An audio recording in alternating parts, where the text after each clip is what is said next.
Los reyes, hemos visto en algunos eventos importantes en la vida del rey David. El día de hoy vamos a continuar con el mensaje de la semana pasada, en la cual yo creo es fue una de las peores etapas en la vida del rey David. Ya que recuerde, el enemigo que él va a enfrentar no viene de afuera, ¿verdad? No son los filisteos, los amorreos en este caso, sino que su peor enemigo, quien le está haciendo la vida de cuadritos, es nada más y nada menos que su propio hijo, ¿verdad? Su hijo rebelde llamado Absalón. Si recuerda, la semana pasada hablamos de las responsabilidades que nosotros tenemos como padres, como abuelos, ¿verdad? Porque muchos de nosotros ya somos abuelitos. La responsabilidad que Dios nos ha dado. Recuerda que el ser padre es un privilegio, no es ¿verdad? No es algo que es dado a todos, ¿verdad? Todo hombre puede entender, pero pocos, ¿verdad? Pero también hay que trabajar para ser buen padre. Entonces, nuestra responsabilidad como padres no es solo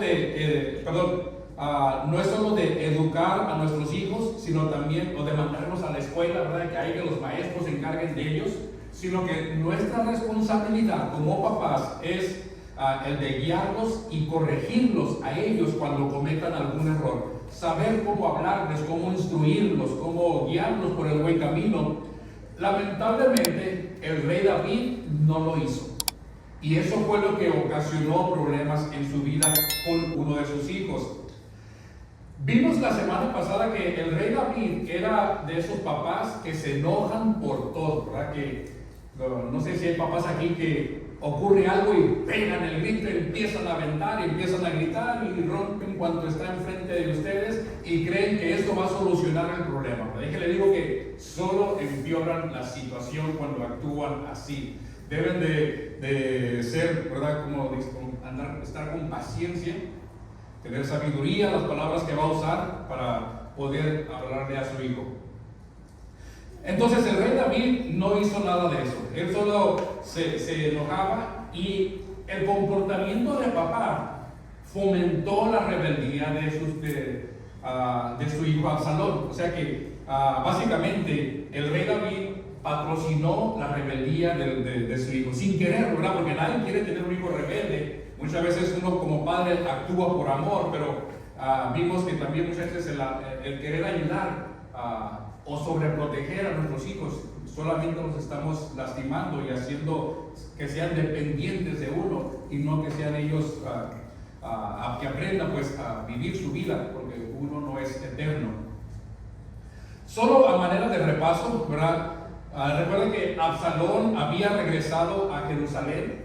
¿Se acuerdan que él cuando mandó matar a Amnón, a su medio hermano, él huyó de Jerusalén porque tenía miedo? Bueno, cuando él regresó a Jerusalén, lo hizo con una sola intención. ¿Cuál? La de quitarle el reinado a papá David, ¿verdad? Que dice, papá, ya no voy a ser tu rey, ahora yo voy a ser el rey de Israel. Esa era la intención de recibir el reinado antes de que papá muriera. Algo similar a lo del hijo pródigo, ¿verdad? Él quería la herencia de papá y papá todavía no había muerto. Entonces, ¿cuál fue el plan de Absalón para ganarse a la gente, al pueblo? Bueno, recuerda que vimos en el 2 de Reyes 15:2, pero 2 de Samuel 15:2. Dice que Absalón se levantaba de mañana y se ponía al lado del camino junto a la puerta, y a cualquiera que tenía pleito y venía el rey a juicio, Absalón lo llamaba, ¿verdad? Entonces venía la gente para consultar al rey, pero Absalón estaba ahí atento a ver quién llegaba, y en cuanto los veía venir, les decía, mira, a ver, ven para acá, quiero hablar contigo. ¿A qué vienes a Jerusalén? No es que vengo al rey a exponerle un problema. Mira, lamentablemente el rey está ocupado, no hay nadie en el palacio que te pueda ayudar, pero aquí estoy yo te voy a tender la mano, yo te voy a conseguir lo que tú deseas. Era la manera en que Absalón se empezó a ganar la popularidad y el amor, ¿verdad? Entre comillas, porque eran convenencieros, ¿verdad? El amor del pueblo. Así que, versículo 6 dice, de esta manera hacía con todos los israelitas que venían al rey a juicio, y así robaba a Absalón el corazón de Israel. Recuerden que es muy diferente a ganarse el corazón de una persona a robárselo, corazón, ¿verdad? ¿verdad? Es lo que él hacía, robaba el corazón. Una vez que Absalón logró tener gran parte de la gente, o sea, que estuvieran a su lado, que dijeran, Absalón es el mero mero, es el que debería estar reinando, ya no se había convencido. Absalón va con su papá, el rey David, y le pide un favor. Vamos a ver qué dice en el versículo 7, le dijo al papá, yo te ruego que me permitas que vaya a la ciudad de Hebrón a pagar mi voto, o sea, quiero pagar mi deuda, mi manda que le hice a Dios cuando estaba allá. En este viaje, si usted recuerda, estamos recordando un poquito de lo que vimos la semana pasada. En este viaje, Absalón se llevó a 200 hombres con él que lo acompañaron. Así que cuando la gente de Hebrón vio llegar a Absalón con 200 hombres, ellos decían, wow, Absalón tiene popularidad, realmente tiene gente que lo apoya y guerreros. Pero recuerda que estos 200 hombres ellos no sabían ni lo que estaban haciendo. Versículo 11 dice, estos 200 hombres, los cuales iban en su sencillez sin saber nada. ¿Verdad? Les comenté, hagan de cuenta cuando se hacen aquí las huelgas, no las huelgas, pero las manifestaciones, y va gente que está gritando y haciendo esto y aquello y no saben ni por qué está ahí, no saben ni lo que se está pidiendo o por qué se están manifestando. Así estaban esos 200 hombres a los cuales Absalón había engañado, los había manipulado para que fueran con él. Entonces, Absalón lleva 200 hombres, pero recuerda, le dije la semana pasada que hacía falta una persona más. Una persona más que Absalón tenía que convencer para que lo siguieran. Si esta persona se iba al lado de Absalón, el resto sería pan comido para él. ¿Quién era? ¿Alguien leyó quién era esta persona? ¿Cómo se llamaba? ¿O quién era? Vamos a ver qué dice la palabra. Así que Absalón llega a Hebrón, empieza a hacer su trabajo y llamó a Aitofel, Gilonita. ¿Quién era Aitofel? Él era consejero de David, era el consejero del rey David. Entonces, miren, Aitofel no era cualquier persona, no era alguien común y corriente. Aitofel era nada más y nada menos que pertenecía al gabinete presidencial del rey David. Cuando el rey David tenía alguna circunstancia o algo que no sabía qué hacer, él llamaba a Aitofel y decía, Aitofel, ¿qué me recomiendas que haga? ¿Qué necesito hacer? Y Aitofel lo aconsejaba. Así que, miren lo importante que era la palabra de Aitofel cuando él daba consejo. ¿Por qué la gente le ponía atención? ¿Por qué la gente lo seguía? ¿Por qué la gente lo llamaba? Fíjense lo que dice 2 Samuel 16:23. Y el consejo que daba Aitofel en aquellos días era como que si consultase ¿quién? La palabra de Dios. O sea que lo que Aitofel decía, ¿verdad? La gente decía, Dios está hablando a través de él. O sea, era alguien importante, la gente ponía atención. Este hombre, Aitofel, conocía la palabra de Dios al revés y al derecho. Su fuente principal para dar consejería, para dar ayuda, no era, hermanos, Univisión, no era el gol de la flaca, no era cuál de las manos para ver qué tiene tu futuro, tampoco eran las cartas. Cuando Aitofel daba consejo, su principal fuente era la palabra de Dios. O sea, él agarraba la palabra de Dios, oraba y le pedía a Dios sabiduría para dar el consejo a las personas.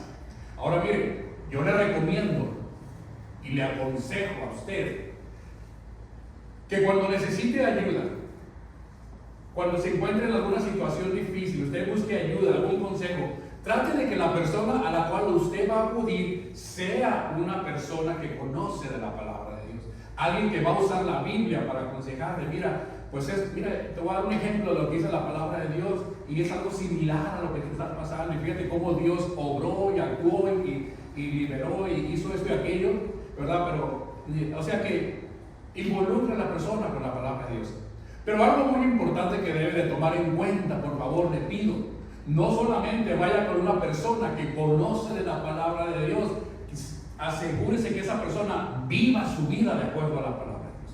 la conoce y la vive. O sea, que no solamente sea hablador, sino que también sea hacedor de la palabra, que también la viva, la demuestre con su testimonio, ¿verdad? Porque hay mucho charlatán afuera que se aprende de memoria la palabra de Dios y sabe esto y aquello, pero su vida no testifica lo que él tiene, el conocimiento que él tiene. O sea que está completamente opuesto, su comportamiento afuera no va de acuerdo con la palabra. Así que tenga cuidado en ese aspecto, ¿verdad? Y evite a todo lo que sea, si alguien le recomienda, mira, allá está ¿cómo le llaman? Un hechicero, un brujo, alguien que te va a ayudar, te va a hacer una limpia y esto y aquello. Recuerde que lo único que le van a limpiar va a ser su cartera. Así que evite todas esas cosas que no le agradan a Dios, que Dios no ve con buenos ojos, y siempre apéguese a la palabra. Amén. Así que esa es mi recomendación para el día de hoy. Entonces, Ahitofel era una persona que conocía bien la palabra de Dios, se guiaba por el Dios, o sea, vivía de acuerdo a la palabra de Dios.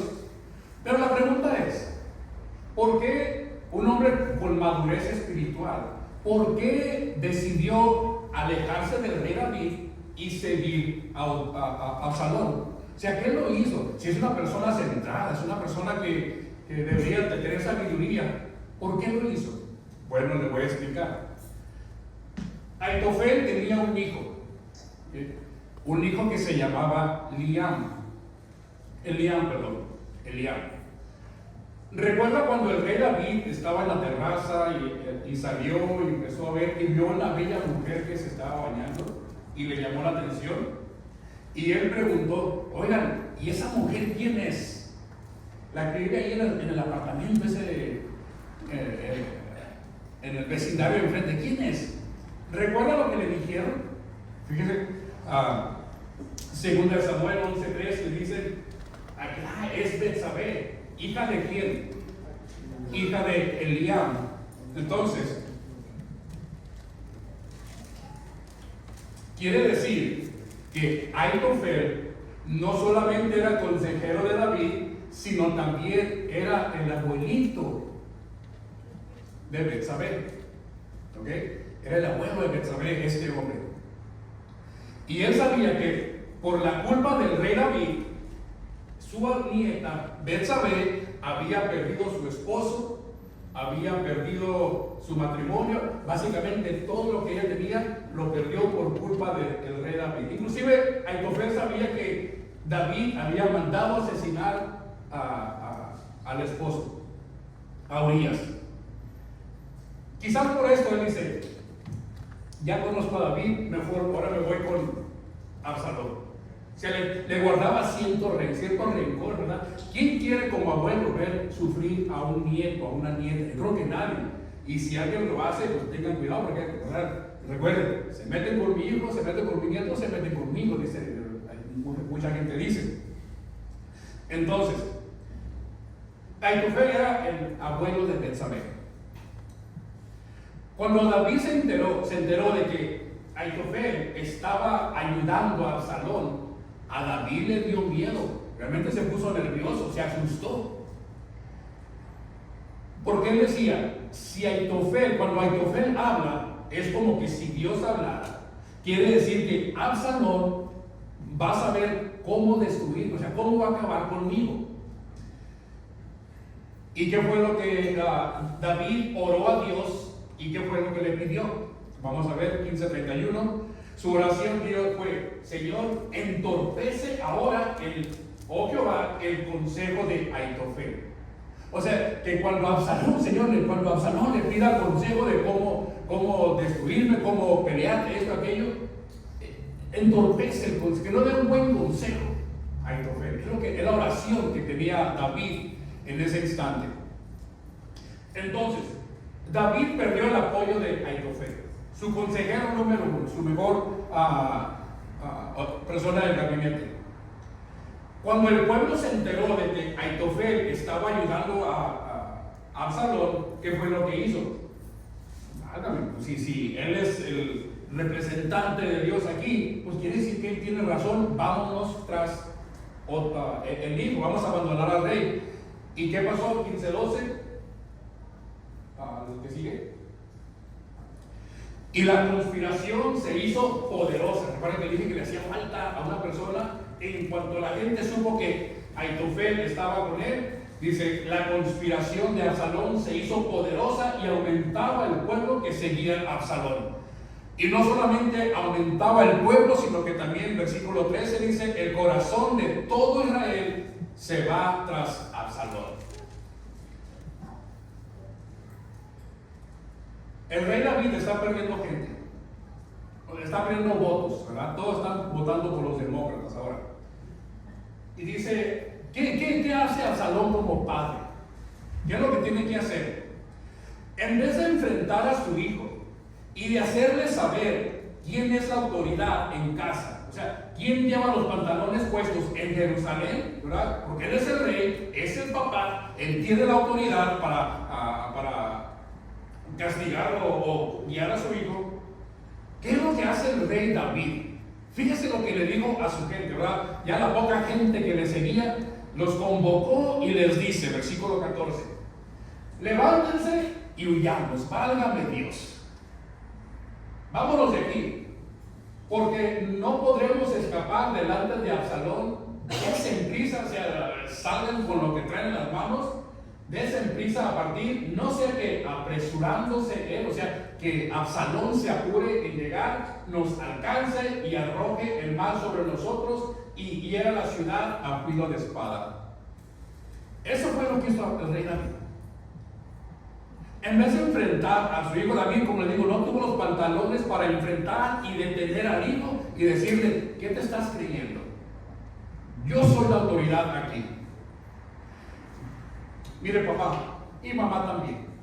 Si usted no le pone límites a su hijo, si usted no le dice, hasta aquí estuvo bueno, hasta aquí vas a cambiar, hasta aquí llegaste, o cambias o póngale un castigo. Si usted no le pone límites a su hijo, no se asombre, no se sorprenda cuando su hijo se meta en serios problemas por no obedecer la ley, por hacer lo que le da la gana. Ay, ¿y por qué hizo esto? Pues nunca hizo nada usted para ayudarlo, para guiarlo, para detenerlo, para educarlo, para corregirlo. Entonces no se sorprenda cuando eso ocurra. Su autoridad como padre sobre los hijos, nuestra autoridad sobre los hijos, Dios nos la da a nosotros. Jamás le deje usted la autoridad que usted tiene y se la delegue. No, pues se la voy a dejar a los maestros de la escuela o al compadre, ¿verdad? Compadre, si quiero que el compadre. No, es usted responsable de sus hijos. Usted le va a rendir cuentas a Dios por sus hijos. Así que Dios nos da el poder pero no es un poder arbitrario. O sea, no es un poder que usted tiene y va a hacer con sus hijos lo que usted quiera, lo que le dé la gana. No, ¿verdad? Sino que es un encargo divino que Dios le dio para guiarlos, para protegerlos, para educarlos, para proveerles y para disciplinarlos. Todo esto en el temor de Dios. ¿Qué es lo que debe hacer usted? ¿O qué es lo que podría hacer usted para tener una buena autoridad en su casa? Yo sé que cada familia es diferente, ahora sí cada cabeza es un mundo, pero yo creo que hay ciertas normas o reglas que abarcan, o sea, que son generales que todos como padres debemos de seguir para tener buena autoridad en la casa. Uno de ellos, y no son, le voy a dar 5, y no son las únicas, quizás haya más, ¿verdad? Sea específico y claro con las órdenes que dé. Cuando usted le diga a su hijo o a su hija, necesito que hagas esto, sea específico con la orden que le está dando. Para que me pregunten, ¿entendiste lo que tienes que hacer? ¿Para cuándo lo tienes que hacer? ¿Cómo lo tienes que hacer? Para que el hijo no diga, no, pues yo hice como pensé. No quiero que lo hagas como te estoy diciendo para que aprendas. ¿Okay? Sea específico con las órdenes que le da a su hijo. 2, cuando dé órdenes, no grite. ¿Okay? Entre más grita usted, entre más levanta la voz, los hijos menos lo escuchan. Te lo digo por experiencia. ¿Okay? Entre más grita, los hijos se tapan los oídos y no lo van a escuchar. Hable tono normal, pero no les grite. Si no respetan su autoridad, la número 3, si no respetan su autoridad, no amenace con castigarlos. A la próxima vas a ver cómo te va. Y pasa, van 2 hijos, a la próxima vas a, y van 3, y ya van 20, 50, no sé cuántas, y no ha hecho usted absolutamente nada. ¿Ok? Entonces, no amenace con castigarlos. Si no respetan su autoridad, castíguelos. Castíguelos, o sea prudente también, no lo vaya a poner, ¿verdad? Así con frijoles, bueno, ponían arroz en el piso y lo hincaban, y con un ladrillo tampoco, ¿verdad? Pero un castigo, o sea, es que te voy a suspender el teléfono, no sé, algo que usted quiera hacer, pero que sea de acuerdo al error que están haciendo. Otro, ponga el ejemplo. Si usted como padre pide que respeten su hogar, hijo, aquí vas a respetar mi hogar, usted también hágalo, ¿ok? Porque de nada sirve que usted no respete su hogar y le pida respeto a su hijo. Usted también respete su hogar. Les he dicho muchas veces, tengan cuidado con las personas que invitan a su casa, ¿verdad? Especialmente si hay mujercitas en el hogar, tenga cuidado con los varones que vienen. Por más amigos que sean, tenga siempre cuidado con las personas. Respete su hogar y manténgase firme. Haga lo que dijo que iba a hacer si su hijo no obedecía. Si no obedeces, esta es la consecuencia. Cuando no obedezca, haga lo que le dijo que iba a ocurrir. O sea, no le cambie, no lo confunda. Bueno, me dijo que me iba a hacer esto y me está haciendo esto. Bueno, ¿verdad? Hay que ser un poco más estrictos en ese aspecto. Son sus hijos. Y yo creo que nadie quiere ver a nuestros hijos sufriendo o pagando las consecuencias por los errores cuando nosotros les pudimos haber ayudado a evitarlos. Así que usted es responsable ante Dios por la forma en que cría a sus hijos, ¿ok? Cuando estemos en la presencia del Señor, Él no le va a preguntar, ¿y quién te ayudó a criar a tu hijo? No, pues fulanito, sultanito, no. Usted, papá y mamá. ¿Qué hace el rey? ¿Verdad? No hizo nada. Vámonos porque aquí viene Absalón. Versículo 16. Y el rey entonces salió con toda su familia en pos de él y dejó el rey 10 mujeres concubinas para guardar la casa. Miren nomás qué bonito. El papel que le correspondía a él de proteger y cuidar la casa se la va a delegar a las mujeres, ¿verdad? Ustedes encárguense de la casa, cuídenmela por favor, porque yo voy a correr. Básicamente es lo que está haciendo. Ahora, ¿quiénes son las concubinas? ¿Verdad? Hay gran diferencia entre concubinas y esposas. La esposa es aquella que se une se casa o contrae matrimonio con el hombre, ¿verdad? Está la bendición de Dios, esa es la esposa. La concubina en aquel tiempo, ¿verdad? Ahora no hay concubinas. En aquel tiempo la concubina era simplemente una persona en la cual el varón, en este caso el rey, lo está haciendo, lo usaba como para procrear hijos. ¿Recuerda cuando Sara le dijo a su criada, ve con mi señor para... Esa es una concubina. Entonces las concubinas eran simplemente para criar hijos o el deseo o el placer sexual del varón en este caso. ¿Y qué pasó con estas mujeres? Ellas se quedaron ahí mientras todos los demás huyeron de Jerusalén, pero ¿qué pasó con ellas? Cuando llegó Absalón, cuando llegó el hijo Absalón, recuerda que él venía, ¿verdad? Él llegó a Jerusalén, va con Otofiel y le dice a Otofiel, ¿qué vamos a hacer? Necesito tu consejo, dime lo que tenemos que hacer. La respuesta de él fue, y Otofiel dijo a Absalón, llégate a las concubinas de tu padre que él dejó para guardar la casa, continúa el versículo, y todo el pueblo de Israel oirá que te has hecho aborrecible a tu padre. Mira nomás que recuerda que David le había dicho que entorpeciera.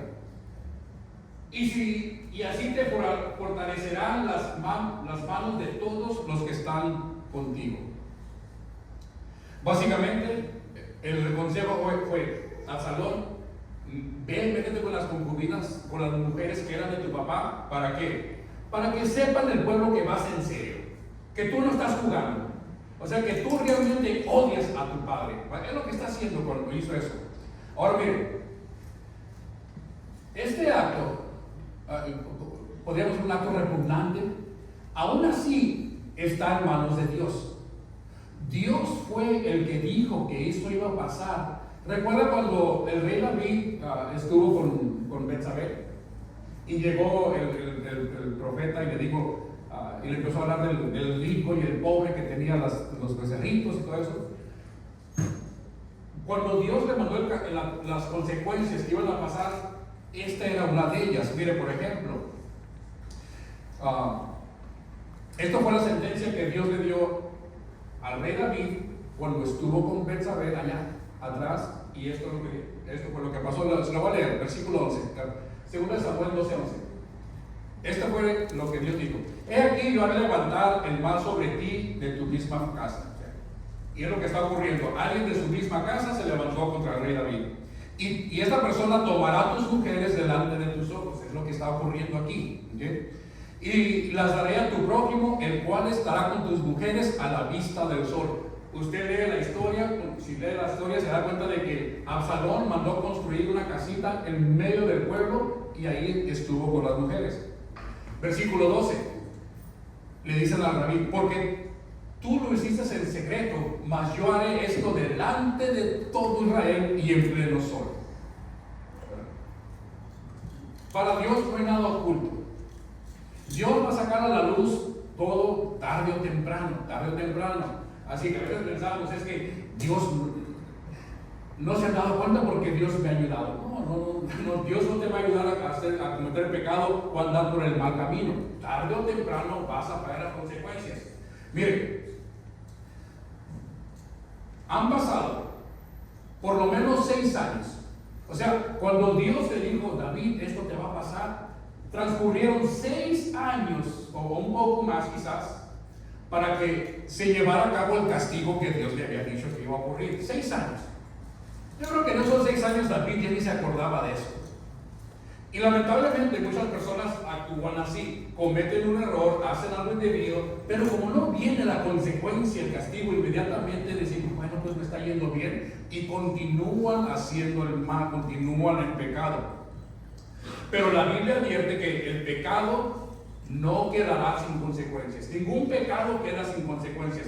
Todo pecado hay consecuencias. Algunas son graves, algunas son ligeras, pero todas traen consecuencias. Miren, aunque Dios perdona nuestros pecados, ¿qué es lo que tenemos que hacer para que Dios perdone nuestros pecados? Arrepentirnos y confesarnos, ¿verdad? Señor, hice esto, perdóname, me arrepiento, ayúdame a evitarlo, a no hacerlo, y empiezas en dirección contraria. Dios nos perdona, pero aunque Dios perdone nuestros pecados, siempre queda la consecuencia o el castigo aquí en la tierra. ¿Okay? Eso se van a enfrentar. Fíjense lo que dice Eclesiastés 8:11, hablando del tiempo que tarda a veces de llegar las consecuencias. Dice: cuando no se castiga enseguida un delito, la gente siente que no hay peligro en cometer maldad. O sea, hice algo malo, no me llegó el castigo, la consecuencia, pues siguen haciendo lo mismo. ¿Bien? La Biblia lo sabe, la Biblia nos lo dice, ¿verdad? Porque sabe cuál es la actitud del hombre. Así que no cometa el error de pensar que las consecuencias por el pecado o por la rebeldía se van a pasar por alto. Muchas veces, tarde o temprano, las consecuencias van a llegar, te van a tocar la puerta de tu casa y te van a decir: aquí estamos. ¿Okay? Y créame que cuando eso pasa, no es cosa agradable, pero hay que tratar de andar por el buen camino. Entonces, llega a Absalón, empieza a acarrear gente a su manera, para que el rey David, recuerda que el rey David está huyendo, para que el rey David pueda regresar a Jerusalén y tomar de nuevo el reinado, tiene que ocurrir una cosa. Lamentablemente tiene que ocurrir algo, y eso es que Absalón, el hijo amado, tiene que morir. Toda su rebeldía, todo lo que él hizo, todas las ofensas contra el padre, las va a pagar con su muerte. Miren, una vez que Absalón le dice a Otofir, o pide consejo: ¿cómo le vamos a hacer para ir por nuestro padre, ir a pelear por él y acabar con él? El consejo que le dieron fue: mira, Otofir, recluta gente, Manda gente, manda capitanes, manda gente de confianza a las diferentes ciudades a reclutar gente para que tu ejército crezca y vamos y le pegamos una corretiza a David. Mientras todo eso ocurría, mientras Otofiel estaba reclutando gente, a David también se le empezaron a unir, o sea que ambos ejércitos crecieron, el de Otofiel y el del rey David. Cuando llegó el momento del enfrentamiento, cuando se iban a enfrentar, el rey David, fíjese el amor de papá. Hay varias cosas, varios pasajes que no se los conté en esta serie, pero usted los puede leer. Pero fíjese el amor del padre. Cuando ya iban a salir a pelear, David le llama a sus capitanes. Le dice: mira, vengan para acá, les quiero pedir algo, por favor. Quiero que me hagan un favor. ¿Cuál fue? Versículo 13. Perdón, 18:5. Y el rey David le dice a los capitanes, a los jefes que iban a pelear: traten bien por amor de mí al joven Absalón. Fíjense el amor del papá. Básicamente le está diciendo: miren, generales, capitanes que van a ir a la guerra, si alguno de ustedes se topa con mi hijo en el campo de batalla, por favor, no lo vayan a matar. No lo maten, por favor. No me lo vayan a lastimar, no lo golpeen, no lo humillen. Dice: es mi hijo, por favor. Trátenlo bien, tráiganmelo para acá con vida. Esa fue la recomendación que el rey le dio a sus capitanes. Empieza el enfrentamiento, empieza la batalla, haga de cuenta así como la película de Braveheart, cuando se pelean así, vienen las tropas y todo, sangriento todo aquello. ¿Y qué pasó? Vamos a ver el versículo que sigue, 18:9. Y se encontró